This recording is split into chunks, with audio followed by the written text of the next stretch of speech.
This is Optimal Living Daily, episode 1343, 5 Steps to Finding Your Passion, and 5 Reasons Why Traveling is the Best Education, both by Leon Logothetis of leonlogothetis.com, and I'm your very own personal narrator, Justin Malik, reading to you from some of the best blogs on the planet. I have 2 posts today coming from Leon of the Kindness Diaries series on Netflix. Definitely worth checking out if you want to be moved. For now, let's get right to it and start optimizing your life. 5 Steps to Finding Your Passion by Leon Logothetis of leonlogothetis.com. The world rotates at over 1,600 kilometers an hour, and your day-to-day life? Well, sometimes it feels like it moves just as fast. If it seems as though you've gotten so wrapped up in making a living that you've forgotten how to actually live, it might be time to step back and reassess your priorities. But don't stress, I've got 5 easy steps to guide you through it. Step 1, ditch the stressors. See, didn't I just tell you not to stress? All things relative, most of what you're worrying about on a daily basis isn't really worth worrying about. Sure, I understand that if you lose your job, you can't pay the mortgage, but worrying about losing your job isn't doing anyone any favors, especially you. So eliminate the things in your life that stress you the most by taking control of your situation. It may mean looking for a new job, leaving your old one on your terms, letting the dishes sit in the sink so you can catch the latest episode of Game of Thrones with your spouse, or leave the yard unweeded so you can spend some time in the hammock reading a good book. Newsflash, you're the only one who actually notices the weeds anyway. Step 2, reconnect with your inner child. Remember the things you enjoyed as a kid? Odds are you'll still enjoy most of them if you take the time to make them happen. If you enjoyed painting, pick up a brush and a canvas. You might be surprised at the latent talent that emerges. If you're like me, you loved a good road trip in your youth. So plan one. You're an adult now and you get to decide your destination. Don't know where to start? Google images of getaways. Close your eyes, point a finger at the computer screen and pick a place to go. Rekindle your joy in the world and your childlike wonder at everything within it. Step 3, decide what's important to you. Almost everyone I know has, at some point, come to the realization that they're tired of pleasing others. That's not to say that there isn't pleasure derived from altruistic gestures, but when you spend your life constantly tending to the needs of those around you, be it your boss, your children, or your community, you begin to burn out. If you're constantly saying yes to everyone else's needs, but no to your own, you need to reorganize your priorities. Make a list of the things that matter to you. Adjust your life accordingly.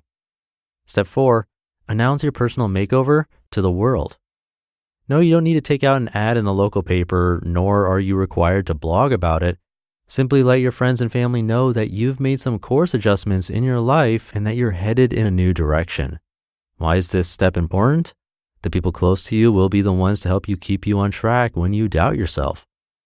And step 5, pursue your passion to the fullest. Live it up. That list of the things you want to do for you, do them. It doesn't matter if you do them this month, this year, or this decade, so long as you made the plans to make it happen. Putting your passion first will change your outlook on life in ways you can't possibly imagine, but you don't have to take my word for it. See step 1 and get started.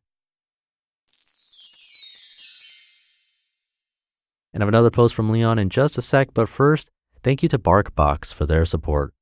BarkBox knows you love your dog like family, and they send you a monthly delivery right to your door with innovative toys, all natural treats, and more. I got to try it. Unboxing the monthly gift was like a party for both me and my dog. They have really fun themes, and it changes each month, like Jurassic Bark, Shakespeare in the Dog Park, and Sniffs from the Abyss, for example. They keep it fresh and always entertaining.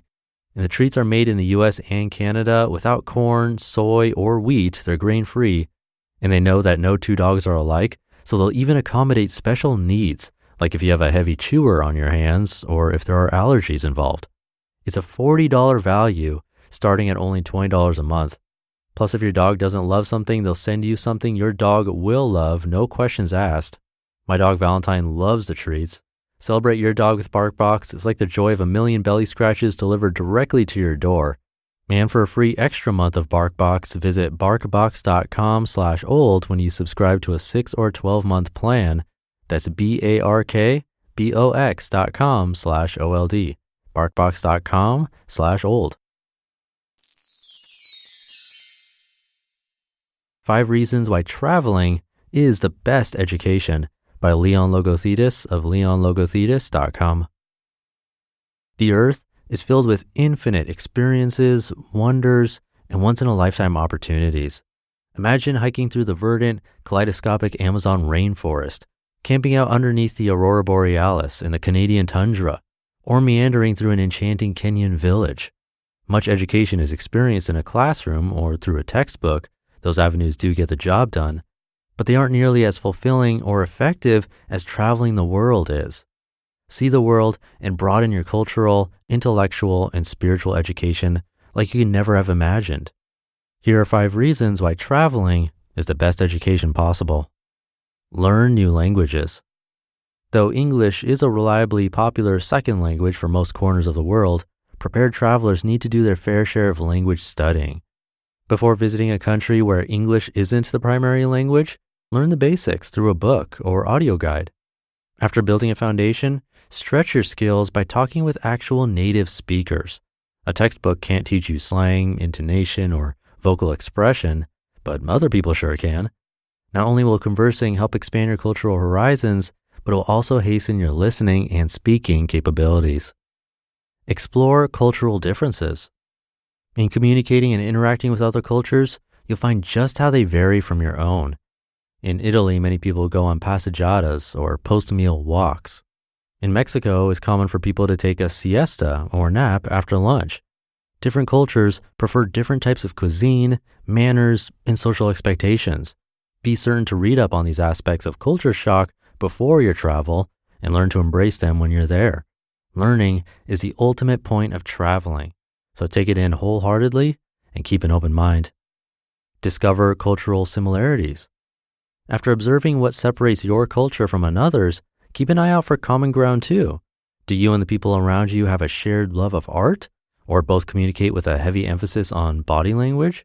Where do your moral and social values align? Too often, people classify those who are not like them or who speak a different language as other. Break down those barriers by finding shared interests, habits, and values. Unearth history. History taught at all levels of education in the United States generally skews towards a Western emphasis. American history is the bulk of what's taught, and the remainder, world history, is relatively Eurocentric. By exploring other parts of the world or even hidden gem locations in your own country, you'll play the part of an adventurer discovering all new artifacts of knowledge. Pour through indigenous texts, embrace fascinating styles of art, stand beneath overlooked landmarks, and study the events that shaped nations. Understanding another culture's history is the premier way to understand its politics, motivations, and social habits. Take your travel slowly so you can really marinate in the world around you. It may be the only way to learn about it authentically. Gain independence. The very act of traveling is a test of one's will, patience, and fortitude. The most well-planned traveler will see his or her plans fall awry. Rides show up late, suitcases explode, boarding passes get lost, and it all usually happens at the same time. Traveling teaches everyone how to improvise. Don't adhere too strictly to a planner. Feel free to get lost down a windy, sun-soaked alleyway or find hidden treasure in a sprawling marketplace. Unleash your inner pioneer and show yourself what you're made of. You're guaranteed to be impressed. You just listened to the posts titled 5 Steps to Finding Your Passion and 5 Reasons Why Traveling is the Best Education, both by Leon Logothetis of leonlogothetis.com. And I'll keep this ending short, so I'll do it for today. I'll be back tomorrow with a post from Courtney Carver of Be More with Less. So I'll see you there, where your optimal life awaits.